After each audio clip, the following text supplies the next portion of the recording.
Widya Umila, 24, seorang pemandu karaoke warga Dusun Karangnongko, Desa Gedangan Kecamatan Tuntang Kabupaten Semarang mendatangi Polres Salatiga pada Sabtu, tanggal 20 Juli tahun 2024.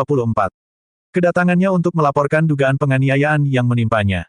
Dia didampingi oleh pemilik tempat kerjanya Kendedes Karaoke dan Cafe Yohanes Tunggul Wahyu Haryanto. Umila menjelaskan bahwa peristiwa tersebut terjadi pada Jumat malam tanggal 19 Juli tahun 2024 sekitar pukul 22.45 waktu Indonesia Barat. 3 orang datang ke Kendedes untuk karaoke. Awalnya mereka berperilaku onar di dalam room, salah satu dari mereka mencoba melecehkan saya saat saya menghindar, dia menamparkan mata sebelah kanan saya, kata Umila. Umila mengaku usai ditampar ia merasa pusing hingga saat ini dan berencana melakukan pemeriksaan medis di RSUD Salatiga. Mereka juga sempat membentak dan mengancam saya, tambahnya. Yohanes Tunggul Wahyu Haryanto menjelaskan bahwa 3 orang tersebut datang sekitar pukul 22.45 waktu Indonesia Barat dan keluar sekitar pukul 0.15 waktu Indonesia Barat. Tadi malam ada kejadian di tempat karaoke saya, suatu tindakan yang kurang menyenangkan bagi saya karena pelaku atau tamu kurang lebih itu datang jam 10 malam, terus itu keluar check outnya itu jam 12.15 kurang lebih. Dan LC saya, pemandu karaoke itu keluar dari room itu menangis, terus mengadu saya, Pak saya ditampar gitu. Terus dia duduk di ruang LC, saya tanya intinya, Mbak lah kamu diapakan ditampar, lah kamu terima apa enggak? Dia bilang juga enggak terima, tetapi setelah saya bilang kayak gitu, saya mau mendampingi LC saya untuk lapor, itu pelaku tambah marah-marah. Dia nuding saya, bajing-bajing ke saya. Sempat ada ancaman, Pak? Ada ancaman. Dia nuding-nuding gini saya sambil bilang gini, kalau tidak ada polisi Polsek Sidorejo mati kamu, udah gitu. Jadi saya merasa terancam. Sampai speaker saya kena. Tadi malam saya tidak bisa tidur saya. Itu, Pak? Iya, saya merasa terancam. Makanya saya lapor polisi supaya apa, ditindaklanjuti oleh polisi. Karena apa? Saya menuntut keadilan buat saya karena itu istilahnya gimana ya? Sudah mengancam saya, speaker saya kena tuh, Pak. Saya jadi istilahnya nggak bisa tidur, saya jadi takut. Keluarga saya juga merasa terancam kan begitu. Juga itu istilahnya juga buat saya itu istilahnya perbuatan tidak menyenangkan. Sempat karena ngaku dari mana tuh, dia Pak? juga ngaku-ngaku dari wartawan, tapi wartawan saya nggak jelas. Terus dia juga ngaku aparat, sebagai intel seperti itu. Tetapi itu yang besar, kan itu 3 orang ya Pak. Yang satu itu ngaku-ngaku sebagai wartawan, yang satu itu mengaku aparat sebagai intel. Begitu. Iya. Terus yang namanya apa itu?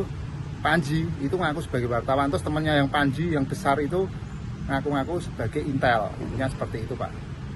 Itu dan yang bikin keributan berapa orang, Pak? Yang bikin keributan 3 orang, tapi yang pertama itu pemanasnya adalah satu pemiliknya yang nampar LC itu, terus LC-nya nggak terima, terus laporan ke saya, terus nangis, terus saya tanya, kamu terima nggak? Kalau nggak begitu laporan, itu pelaku lain mulai ikut-ikutan, Pak, terus wah nggak karuan-karuan, gebrang-gebrang meja, saksinya banyak, polisi dari Polsek Sidorejo juga ada di situ, Satgas juga ada di situ sebagai saksi sangat banyak, LC juga sebagai saksi banyak di situ. Berarti awal keributan itu masalah apa, Pak? Maksudnya sebelum dipukul itu karena apa? Ya karena kurang sopan, pelecehan mungkin ya, jadi mau dipegang apanya yang vital-vital itu tidak saya tidak mau, mungkin terus ditampar gitu, intinya seperti itu. Ya, terus akhirnya sampai menangis, itu kejadiannya seperti itu. Kalau ini melaporkan berapa orang? Yang melaporkan ini berlapis, Pak. Dari LC sendiri merasa ditampar, jadi perlakuan tidak menyenangkan, sama ini pengancaman kan ditampar, dia merasa psikisnya juga kena. Sampai tadi katanya pusing kan gitu. Makanya ini tadi disuruh visum oleh pihak kepolisian, suruh visum. Nanti juga suruh melaporkan apa adanya seperti pusing-pusing seperti itu. Dan saya juga lapor juga. Jadi ini berlapis. Sebagai LC dia melaporkan, sebagai owner KP saya melaporkan karena saya tidak terima.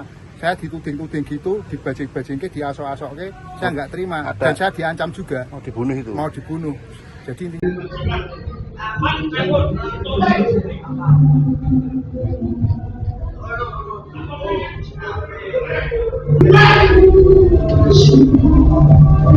Anaknya sudah ke sini, Pak. Dekat sekalian. Dia enggak. Jadi kan enggak tahu apa. Saya kok praktik, Pak. Aku mau. Walaupun saya bikin apa. Kok mas saya enggak mau. Nyanyi orang bayar.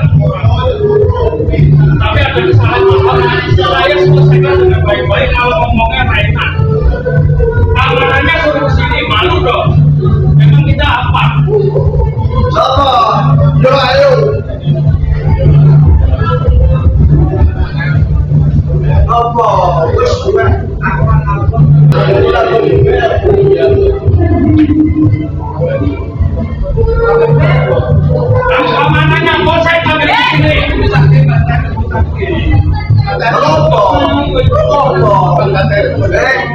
Jualan ini, aku tahu nih, coba nih.